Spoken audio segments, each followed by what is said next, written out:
It was just after 10:30 on a Wednesday morning when I found myself sitting inside my local bank branch, staring at a screen that seemed far brighter than it ought to have been. The young advisor beside me smiled politely. "Whenever you're ready, Mr. Wilson."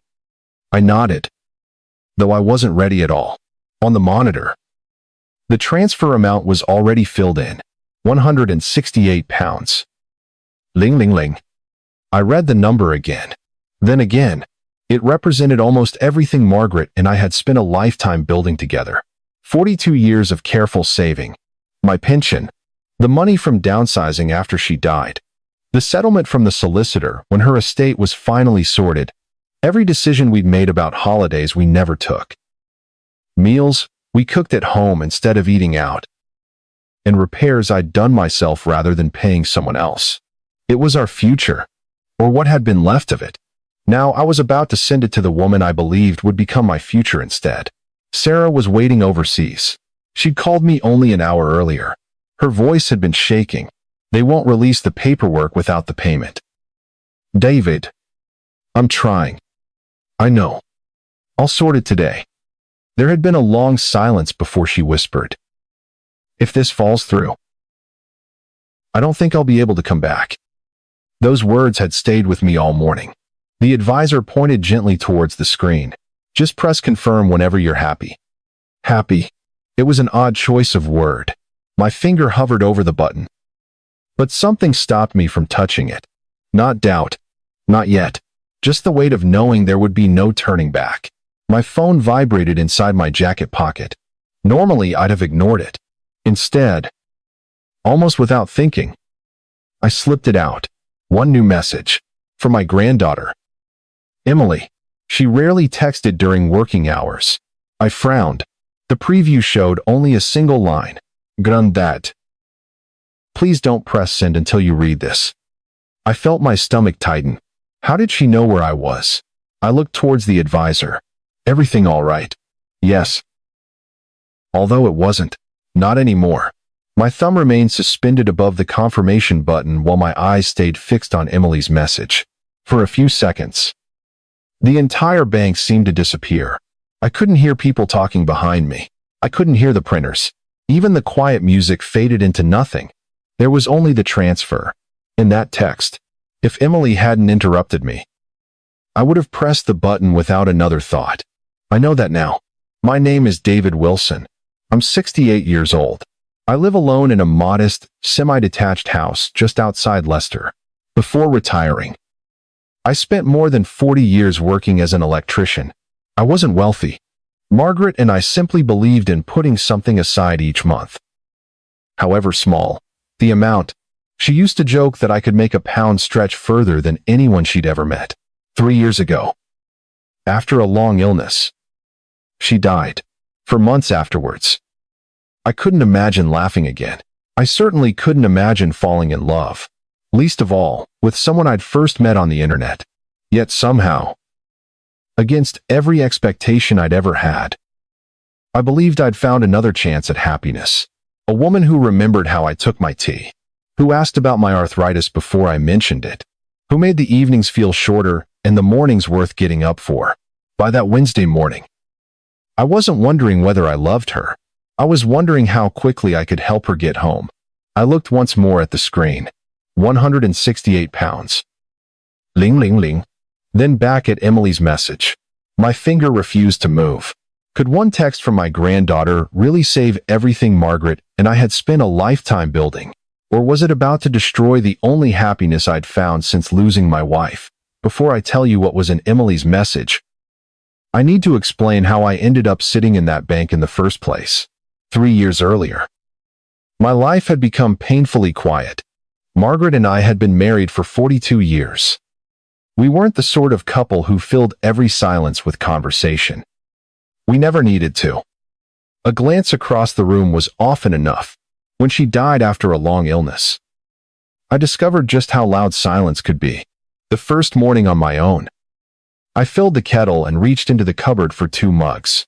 It was habit. Only when I turned around did I realize I needed just one. I stood there for a moment, holding the second mug in my hand before quietly putting it back. That became my life. Little reminders. Little losses. Every single day. Most mornings began the same way. I'd make tea, sit at the kitchen table, and switch on the television.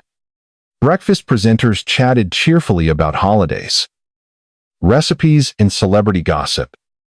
But I couldn't have told you what any of them had said. The television wasn't there to entertain me. It simply made the house sound less empty. Afterwards, I'd drive to Tesco. My shopping basket grew smaller every month.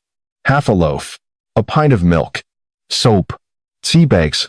The cashier would smile politely. "How's your day going?" "Not too bad." I'd answer.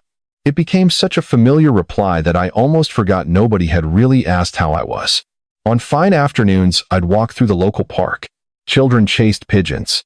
Young parents pushed prams. Retired couples sat together on benches sharing sandwiches and crossword clues. I'd nod to familiar faces. They'd nod back, friendly enough. But everyone already had somewhere they belonged. I always returned to an empty house.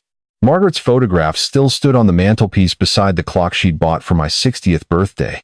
Sometimes, without thinking, I'd speak to it. "I finally fixed that leaking tap today." Or, "You'd have laughed at the state of my cooking." I never imagined she could hear me. I simply miss saying ordinary things out loud.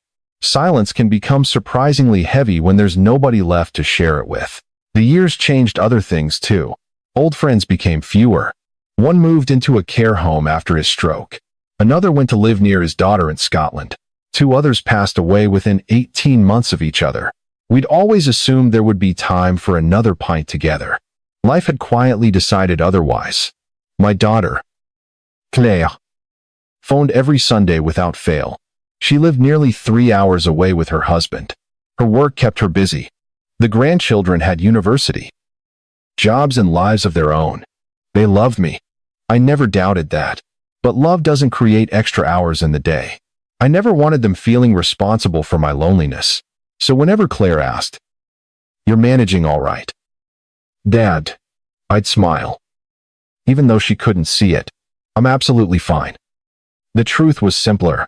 I didn't miss excitement. I didn't miss traveling. I didn't even miss being busy. I missed someone asking how my day had been. Someone remembering I preferred one sugar instead of two. Someone laughing at the same old stories we'd both heard 100 times before. Companionship. That was all. One rainy Thursday evening, while aimlessly scrolling through Facebook, an advertisement caught my eye. "Find companionship after 60. I stared at it longer than I cared to admit.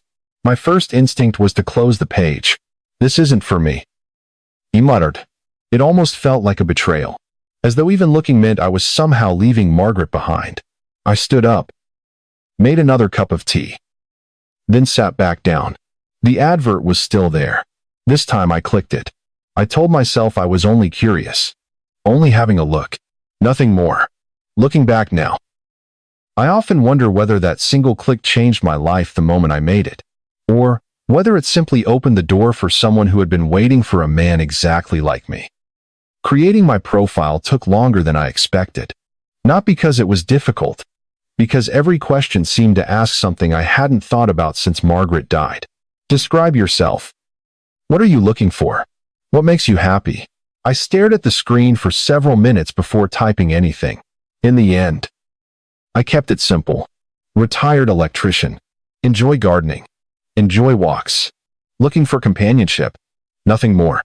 I uploaded a photograph Claire had taken the previous summer during a family barbecue. I almost chose an older picture instead. One where I looked younger and a little slimmer.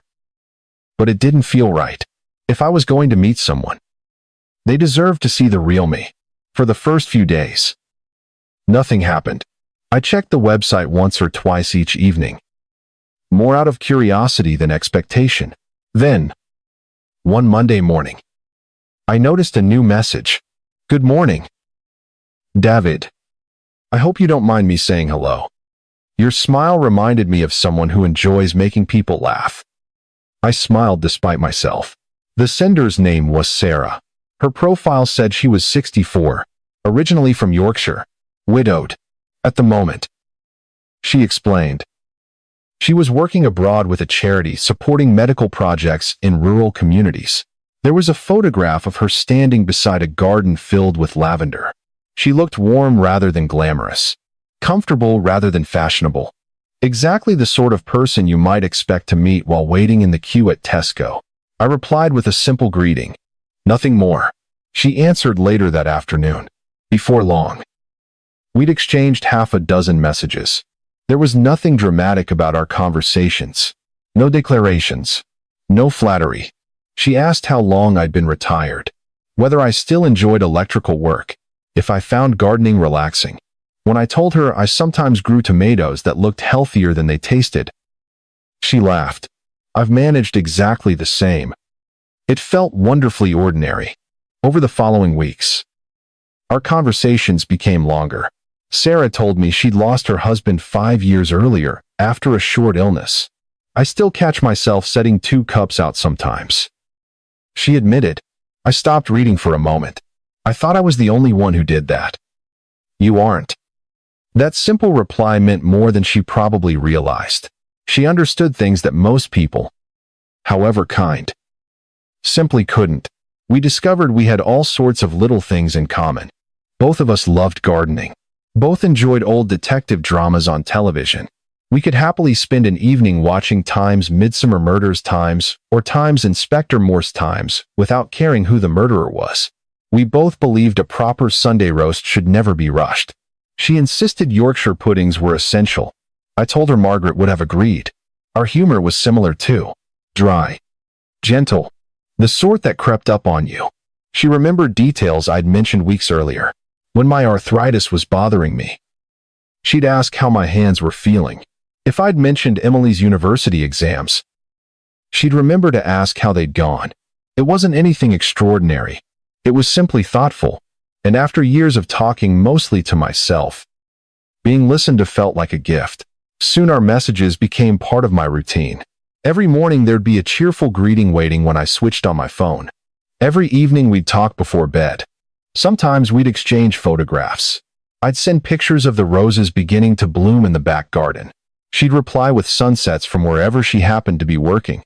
Occasionally she'd send a recipe she'd tried. I'd tell her whether mine looked anything like the photograph. Usually it didn't. Weeks quietly became months, without realizing it. I found myself looking forward to hearing her voice more than anything else in my day. Even Mrs. Jenkins, who lived opposite, noticed. You seem brighter these days. David, she called as I trimmed the hedge. I suppose I am. You've even started whistling again. I hadn't noticed. Perhaps she was right. For the first time since Margaret died, I wasn't simply getting through each day. I was beginning to enjoy them. Yet every so often, usually late at night after we'd said goodnight, one small thought would drift into my mind. How could someone who seemed to understand me so completely still be someone I'd never actually met face to face? By the time autumn arrived, Sarah had become the first person I thought about each morning. Before I even put the kettle on, I'd reach for my phone. Without fail, there would be a message waiting. Morning. Sleepyhead. Don't forget your tablets today. I'd chuckle to myself before replying. Only if you promise you're looking after yourself as well. It was such an ordinary exchange, yet it made the kitchen feel less empty. As the weeks passed, our messages gradually turned into regular video calls. Most evenings, after I'd washed up and settled into my armchair, she'd ring. Sometimes, we'd talk for 20 minutes. Sometimes well over an hour.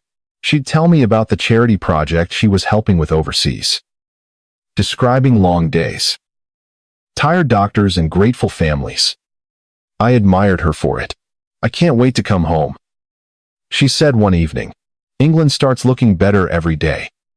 You'll appreciate a proper cup of tea again. She laughed. And fish and chips. You'll have to let me show you where to get the best ones. It's a date.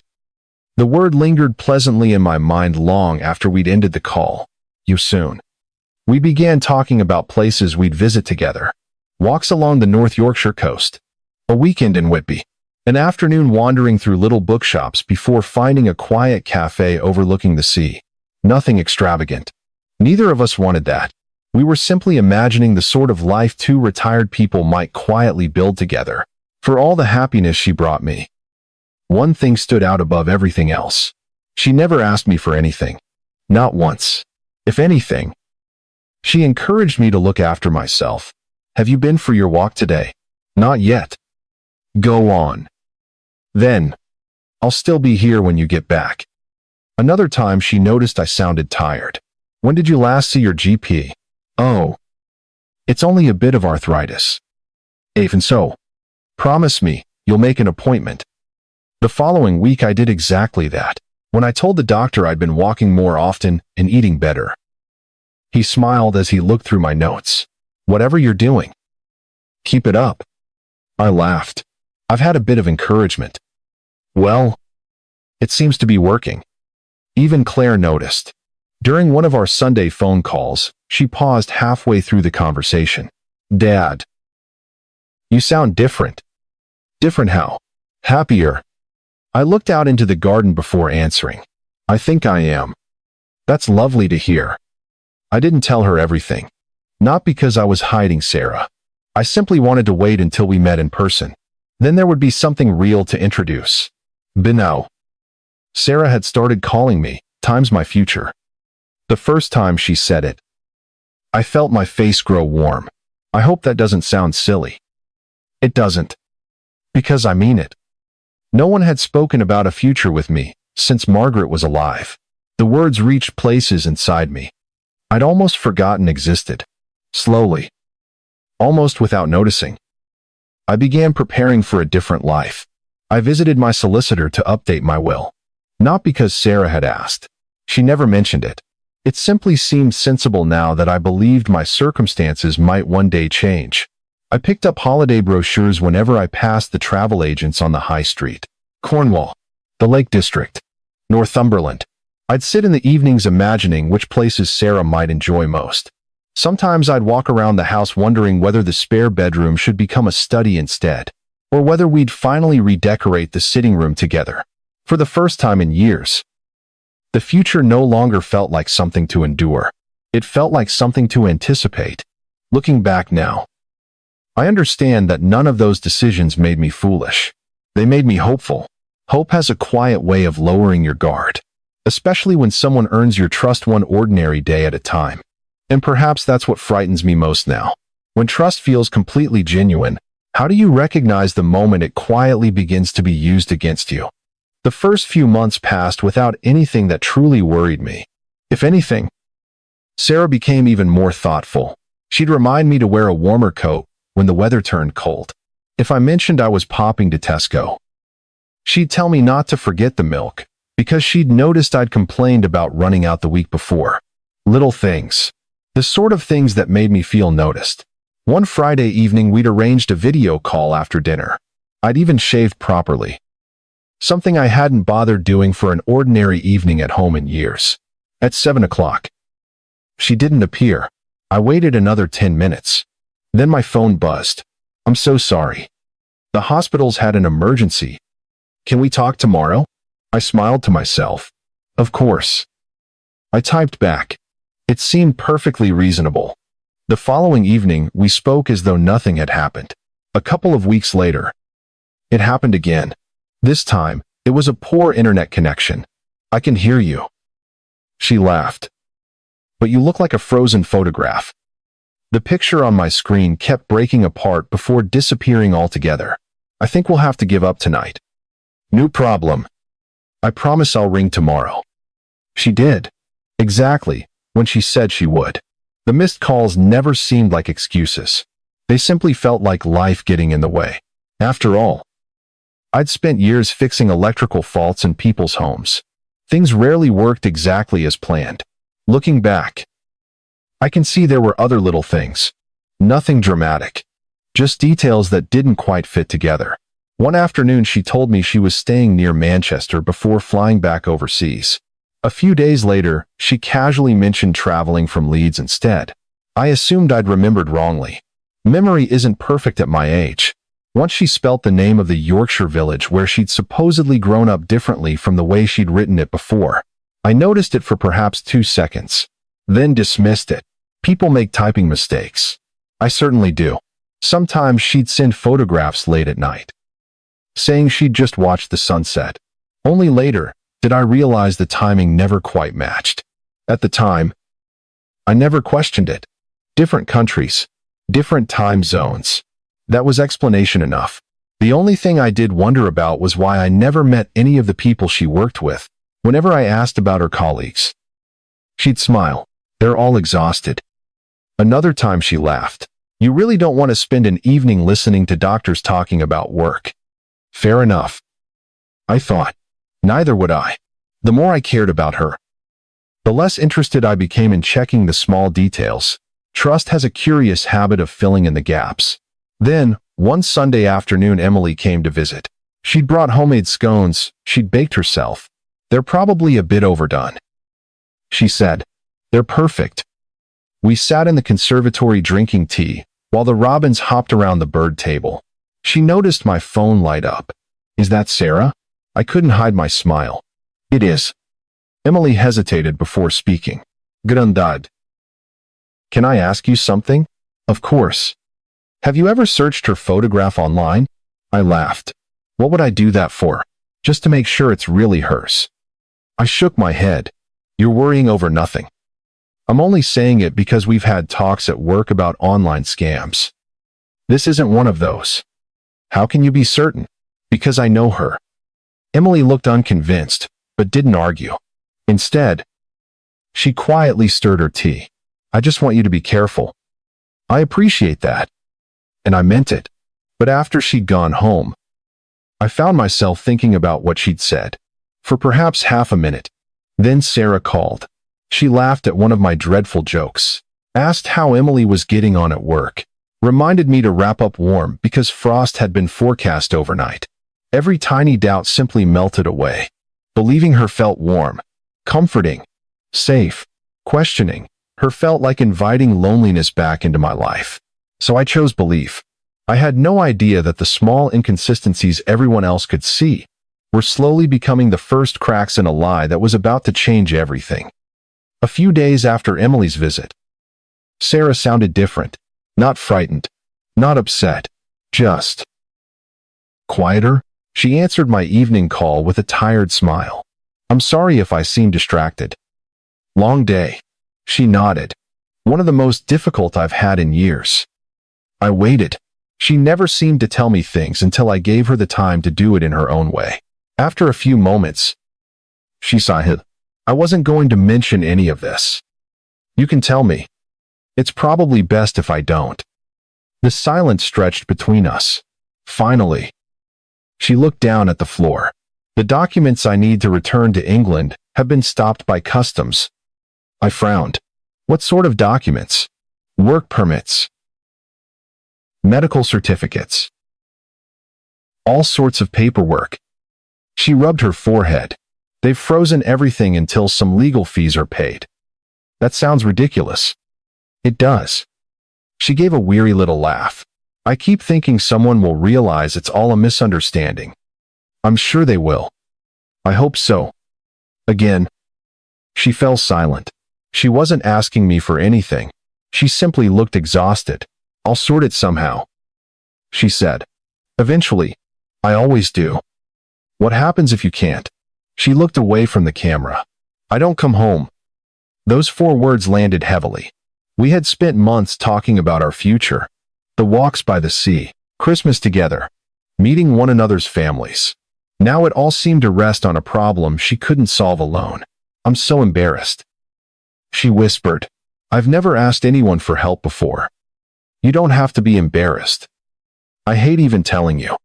I could hear the emotion in her voice. If I have to stay here much longer. She stopped speaking, taking a slow breath before continuing. Perhaps it's a sign that we weren't meant to be. The thought hit me far harder than I expected. No. It's all right. No. It isn't. I'll understand if you can't help. There it was. Not pressure. Not persuasion. Acceptance. Somehow. That hurt more than if she'd begged. I leaned forward. How much are we talking about? She hesitated for several seconds. I really don't want to say. Sarah. 3,000 pounds. I repeated the figure quietly. 3,000. It wasn't a small amount, but it wasn't enough to change my life. I still had healthy savings. My pension arrived every month. Margaret and I had always prepared for unexpected expenses. Helping the woman I loved didn't feel irresponsible. It felt like doing what any decent partner would do. I assented. Her eyes filled with tears. No. Yes. I can't let you. You aren't letting me. I'm choosing to. She covered her mouth with her hand. I don't know what I've done to deserve someone like you. I smiled. You've made an old man happy again. The following morning I visited my local bank. The cashier recognized me. Morning. Mr. Wilson. Morning. She processed the international transfer without any fuss. Within minutes, the money was gone. As I walked back to the car, I felt surprisingly calm. Not anxious. Not doubtful. Just relieved that I'd been able to help. That evening, Sarah rang almost immediately. It arrived. Good. I can't thank you enough. You don't have to. I'll pay every penny back as soon as everything's released. I know you will. For the next couple of weeks, life returned to normal. Our conversations were warm. She laughed more. She talked again about finally booking her flight home. Nothing seemed different. Then another problem appeared. A solicitor needed additional fees before releasing the paperwork. She apologized repeatedly. I helped again. A few weeks later, unexpected administrative charges. Then travel costs. Each obstacle arrived looking like the last one. Temporary. Unfortunate. Entirely believable. Each time she sounded more ashamed than demanding. Each time I told myself we were almost through the worst of it. The amounts gradually became larger. Large enough that I began checking my savings account more often than I used to. One rainy afternoon, I logged into my online banking and sat quietly staring at the balance. For the first time since Margaret died, I realized how much of our retirement fund had quietly disappeared. Before I could gather my thoughts, my phone buzzed. A message from Sarah. Darling, there's just one final payment. After this, we can finally begin our life together. I read those words twice, then a third time. If every payment before had seemed genuine, why did this one leave me with a feeling I couldn't quite explain? I didn't answer Sarah's message straight away. Instead, I made myself a cup of tea and sat in the conservatory, looking out at the garden Margaret had loved so much. The robins were picking at the bird table. Everything outside looked perfectly ordinary. Inside, my thoughts were anything but one final payment. I'd heard those words before. Not exactly those words, perhaps, but close enough. Still, every previous problem had eventually been explained. Every promise had been followed by another affectionate phone call. Every transfer had been met with gratitude rather than demands. I wanted to believe this was no different. Before I had time to reply, my phone rang. It was my daughter. Claire. Dad. Are you at home? I am. Would it be all right if I came over this afternoon?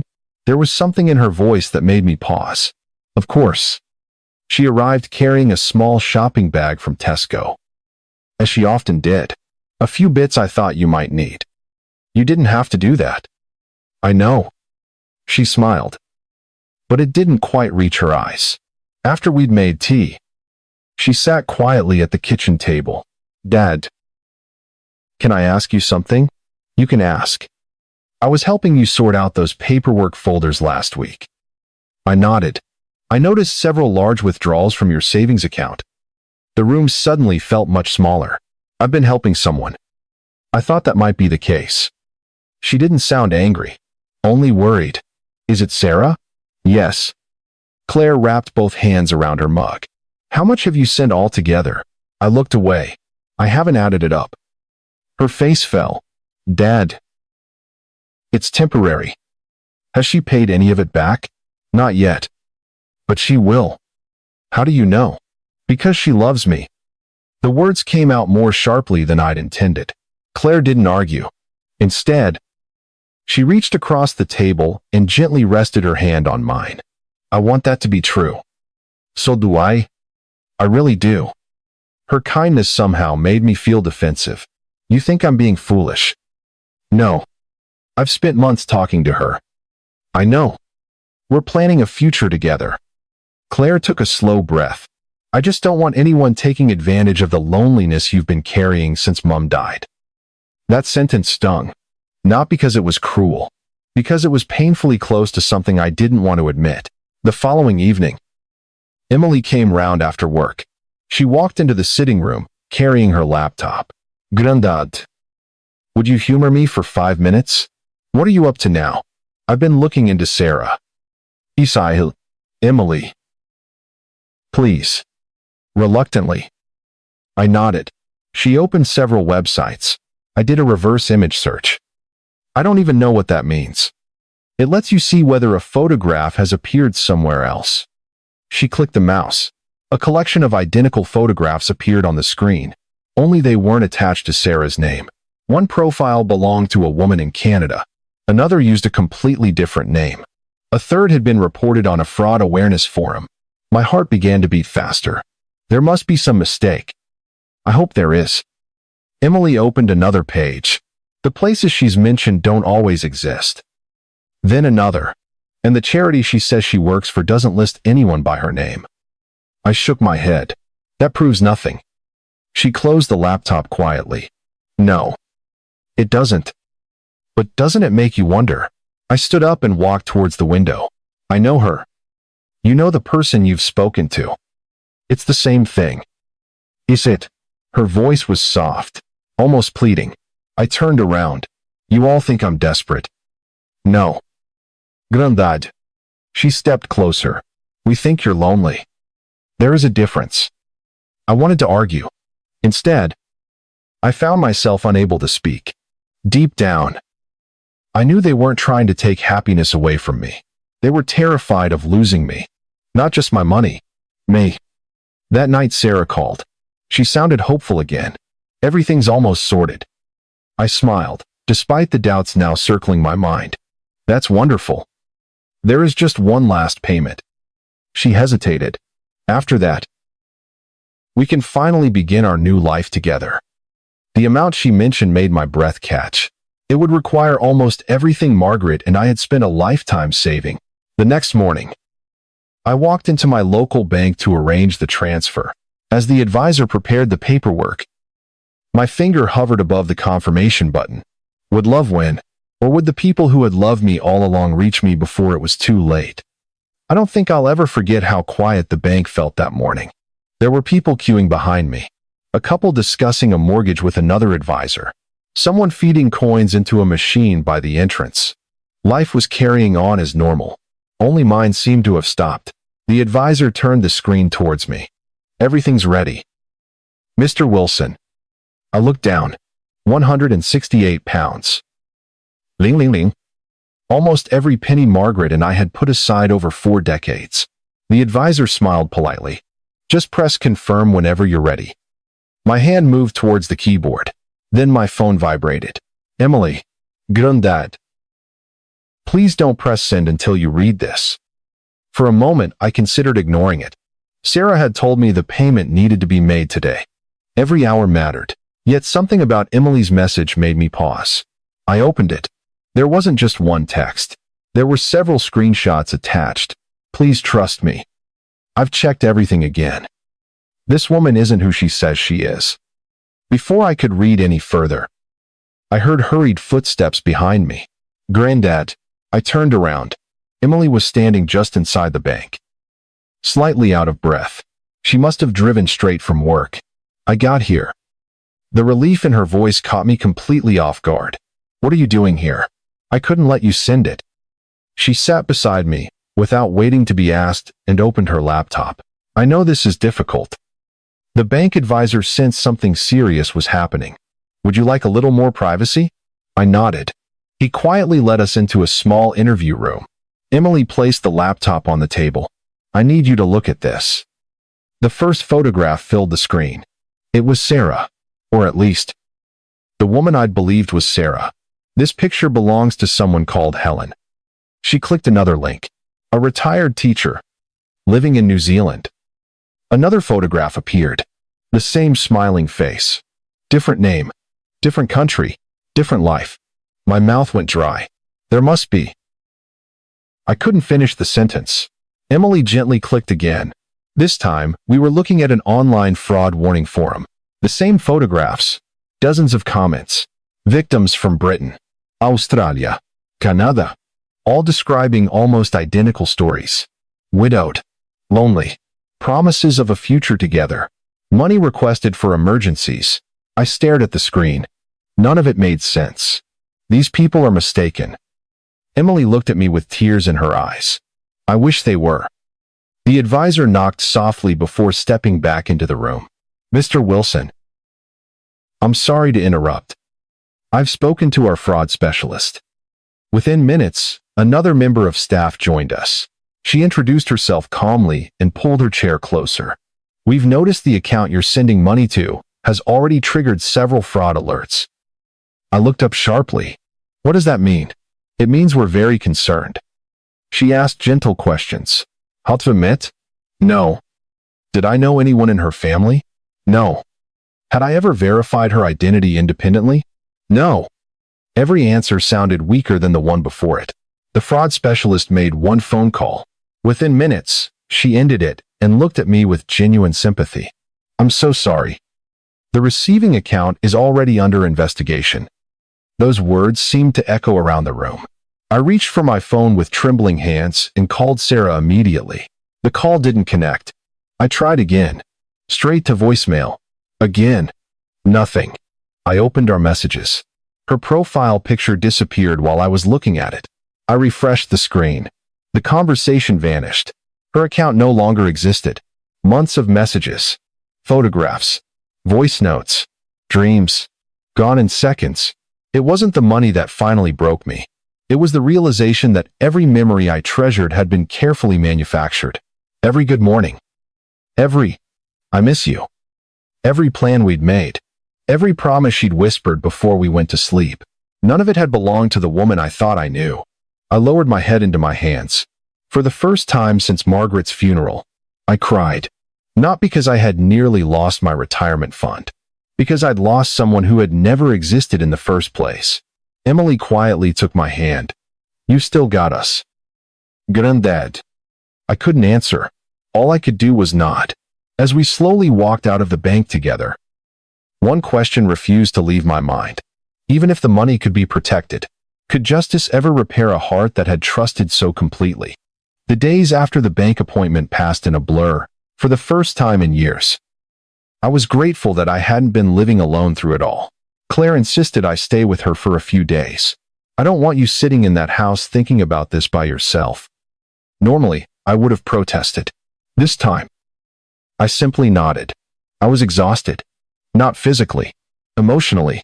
Every time my phone vibrated, I instinctively reached for it before remembering there would never be another message from Sarah. No cheerful, good morning. No photograph of a sunset. No plans for Whitby. Nothing. The silence I'd once escaped had returned. But now it carried disappointment as well.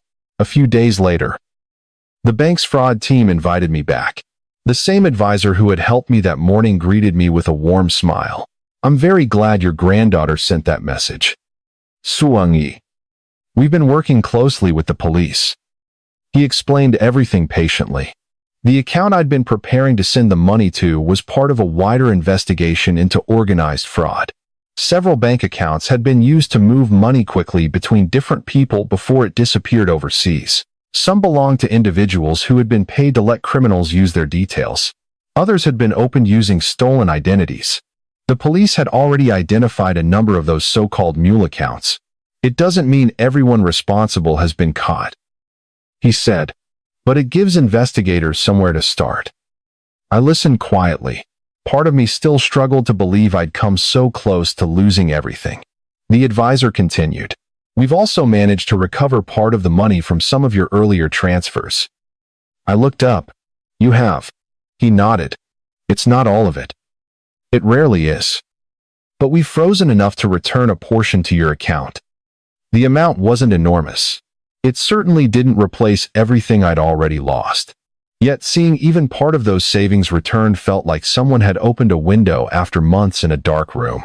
When I told Claire, she smiled with relief. Mom would be pleased. I hope so. Emily hugged me before I could say anything else. We nearly lost far more than money. She was right. If I'd pressed that button in the bank, Margaret and I's entire retirement fund would have vanished within minutes. Weeks passed. The police occasionally telephoned with updates. The investigation was continuing. More victims were being identified. Some had not been as fortunate as I had. Many had emptied their savings before anyone realized what was happening. Hearing those stories changed something inside me. I stopped asking myself why I'd been fooled.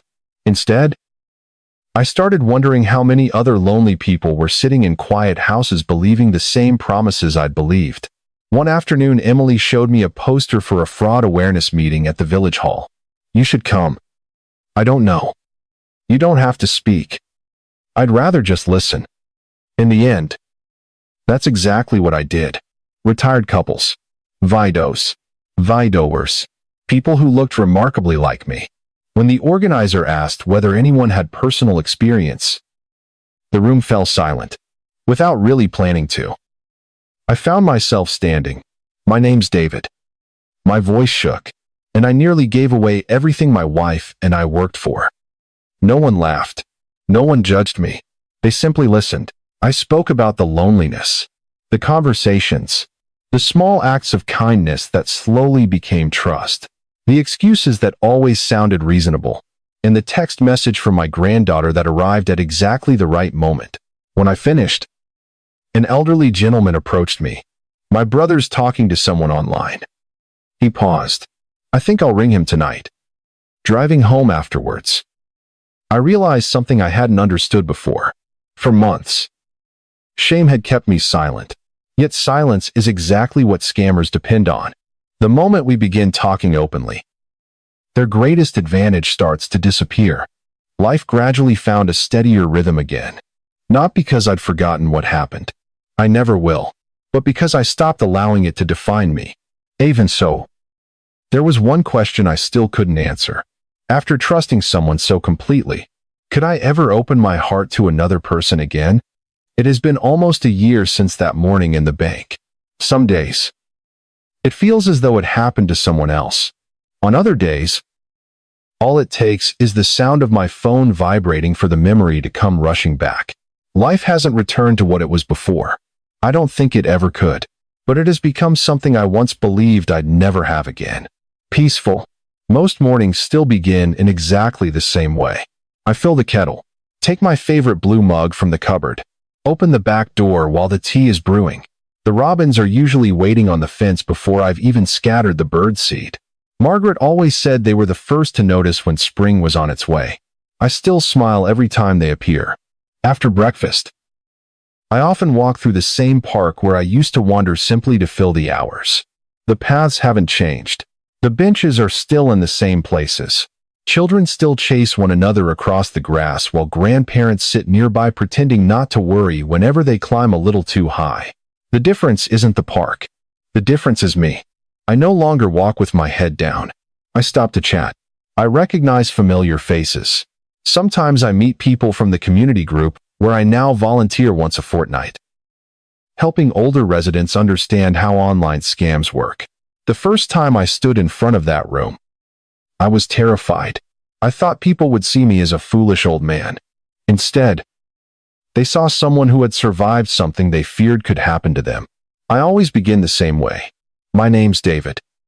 And I nearly lost everything because I confused trust with proof. Then I tell them the story. Not every painful detail, just enough for them to recognize the warning signs, the rushed emergencies, the excuses, the promises that tomorrow would finally make everything worthwhile.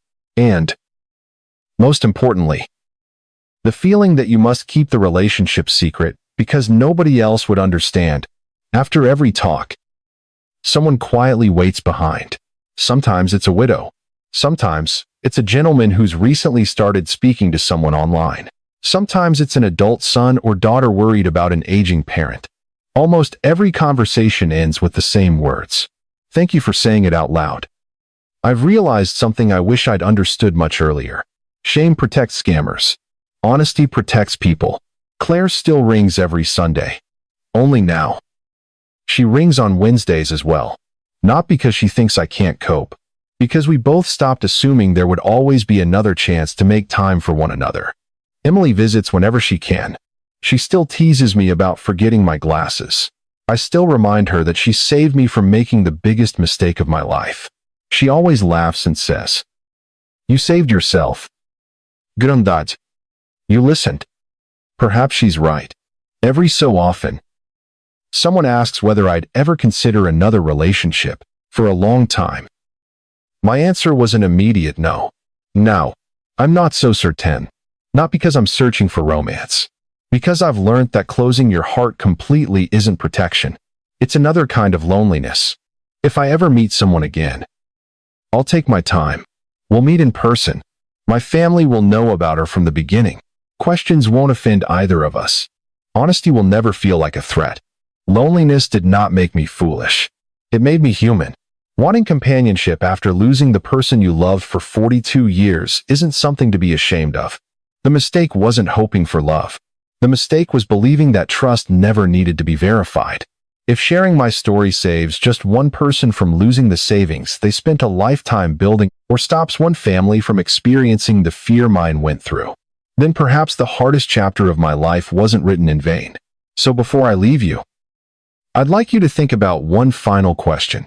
When hope arrives disguised as love, how do we protect our hearts without closing them forever?